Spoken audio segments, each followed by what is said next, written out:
what's the point? Everything feels superficial. Dating apps are stupid.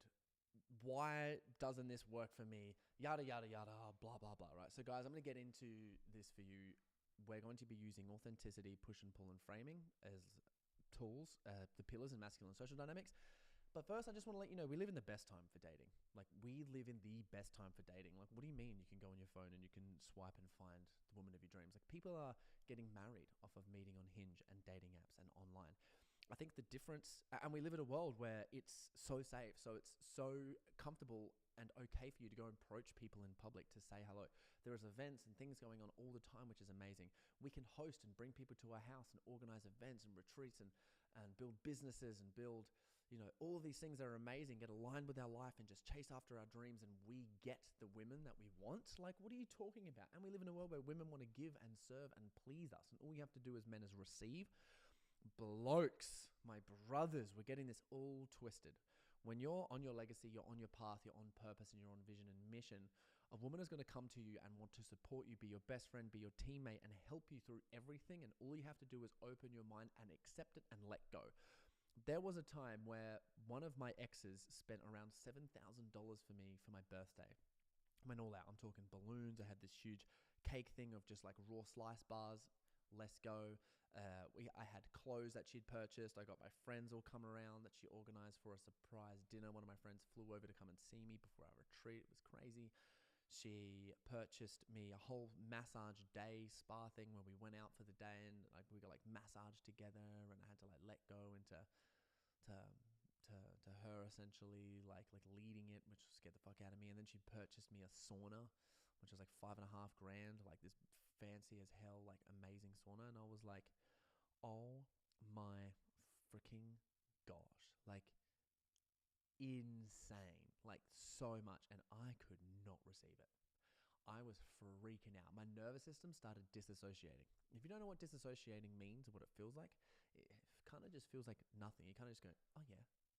And you kind of just check out and you don't really feel anything. And it's like this numbness and this like, oh, I'm interested in something else. And you can't help it.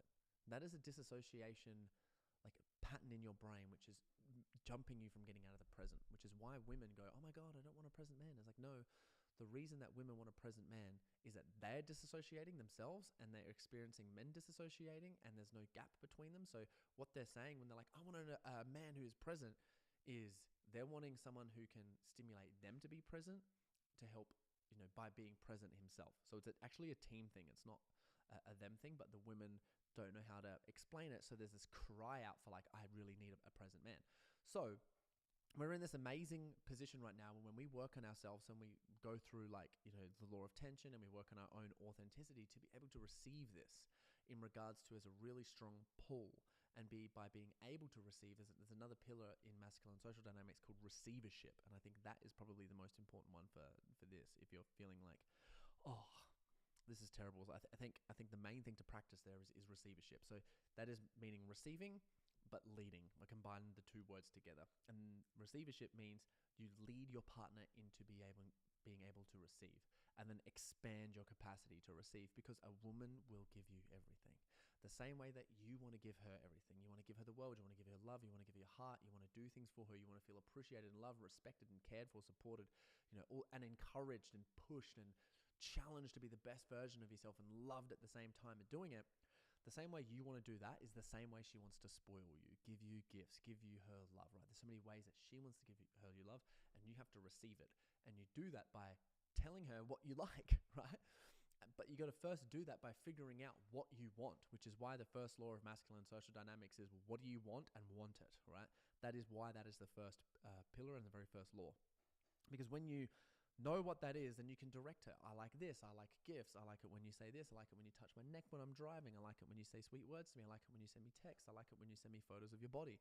I like it when you smile and you're in radiance. I like it when you dress up. Whatever it is that you like is this rule that I kind of call of speak in terms of likes and wants. I like this. I don't like this. I want this. I don't want this. I appreciate when you do this. I don't appreciate when you do this. I like this. I want this. I like this. I want this. I appreciate. I don't appreciate. If you can add that into your tool belt and speak using those words so consistently all the time, every day, that is how you can use receivership to get a woman to give to you in a way where you can then start to receive. The reason I didn't know what I wanted and I didn't know how to receive, when she did this thing for me for my birthday and I completely disassociated, she got so angry at me. She got so mad at me. She held things back. She was frustrated. She had to complain about her friends about it. She was almost ruined my day because she was so frustrated. I feel anger boiling through her skin at me just because I disassociated, and I didn't know how to come back. So I didn't know how to come back. I didn't know how to leave. I didn't know lead. I didn't know how to talk. I didn't know what to do. All I know is she's angry at me. She's done all these things to me. I'm triggered. Why the fuck am I triggered? I can't figure it out. And I was just the whole day, right? And it was like almost one of the best and worst birthdays that I ever had, because I had to face off with my own self-worth. She made me feel so worthy in that moment that I completely checked out. I never thought that was possible. I was like, holy hell, can you believe a woman is doing this and I can't receive? And I've been teaching men on receiving, but this just stretched me, it completely stretched me. So I'm so grateful for that experience and to be able to teach you guys this too, because the reason everything feels superficial is because that there is essentially no hope. There is this expectation that you have created around dating apps, around social media, around everything else, which is you might get hyped, you might get something yeah, let's go boys, whatever it is, join the program, come on here, set the standard, we're going to get the girls, become the best men, blah, blah, blah, and then start doing it and then feel let down, feel abandoned. Your worth feels low. And then these stories that come up in your head of where you will confirm those stories about yourself by not setting up your profile correctly, not approaching women in public, not using social leveraging or hosting and doing masculine leadership in general. It's just all this not going all in energy on yourself, using authenticity, like the law of authenticity, which is who you are and who you truly are, and consistently becoming that person, creating who you are by always becoming who you are, just basically leaves you in a place where you're self-sabotaging all the time, which is extremely unattractive. And then you lose excitement, you don't go all in, and then when you reconfirm those patterns about yourself, you get angry, you want to leave this program, you feel like nothing's working, nothing ever's going to work, maybe I got to do therapy, you got to get on meds, all this bullshit, which is never freaking needed at all. All is needed here is just to expand your capacity to receiving.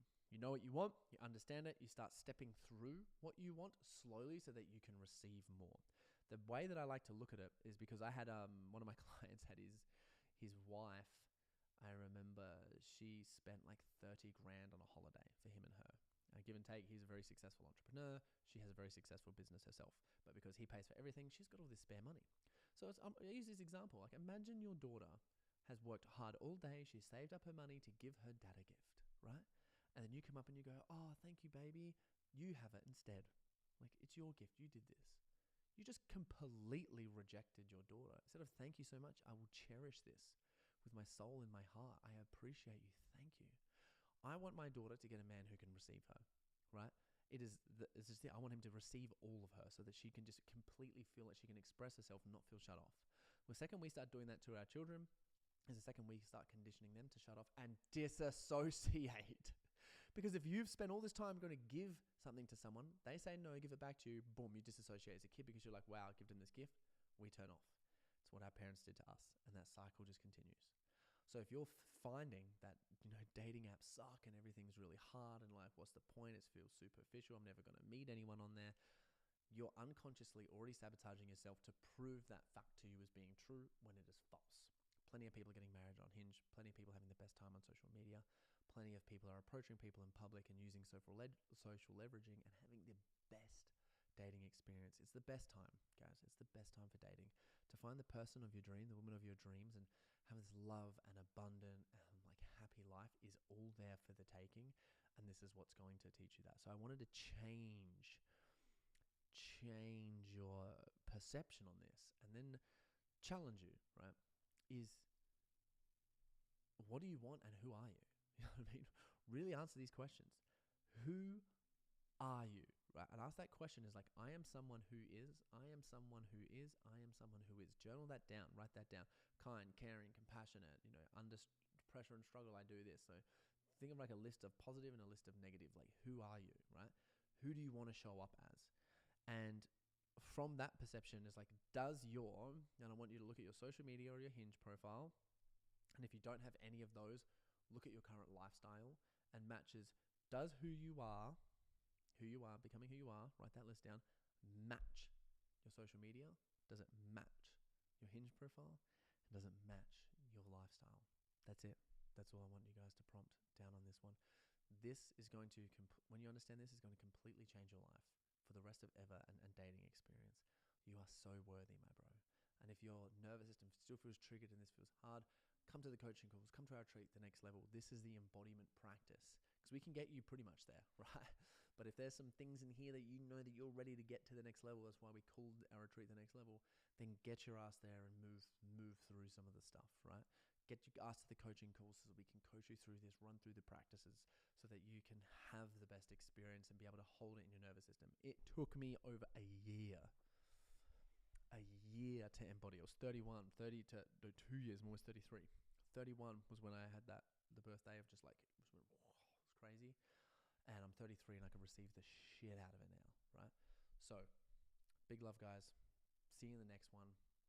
And let us know how this goes. Also, if you're enjoying this, invite a friend to come, man, because this, as you know, listening to this stuff is absolutely mind-blowing.